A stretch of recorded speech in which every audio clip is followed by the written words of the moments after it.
একদিন আমার খোঁজা পিয়া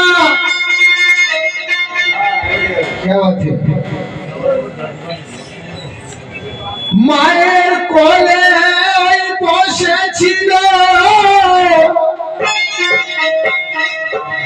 ছোট্ট বাচ্চা মায়ের কোলেতে বসে আছে, আর হঠাৎ খোঁজা পিয়া দেখো মায়ের কোল হতে নেমে গেল।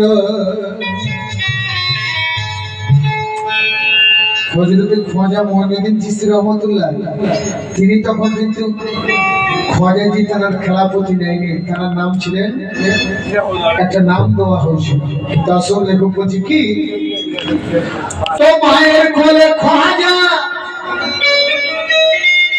দুগ্ধ পান করছিল। আর এমন সময় এক ভিখারি বাচ্চা কোলে মামা বলে উঠিল।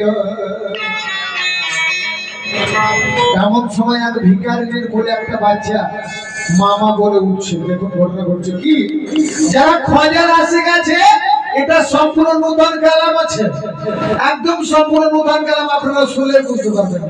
দেখুন, তো খোঁজা পিয়ার মায়ের কোল হতে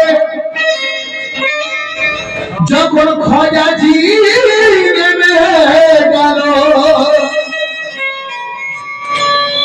আর হামাগুড়ি দিতে দিতে ভিখারির ছেলের হাতটি ধরে টানিল। খোঁজাজি ভিখারির ছেলের হাতটা ধরে টানলো, টানতে টানতে আনলো বাচ্চা নিজের মায়ের কাছেতে। আর মায়ের স্থানে মুখ লাগায়ে খোঁজাজি হাততালি দিচ্ছিল বসে। আমার খোঁজাজি দয়ার হিন্দে নদী তিনি কি করছে, এক ভিখারির বাচ্চাকে হাত ধরে টেনে এনে নিজের মায়ের স্থানে মুখ লাগাই দিয়ে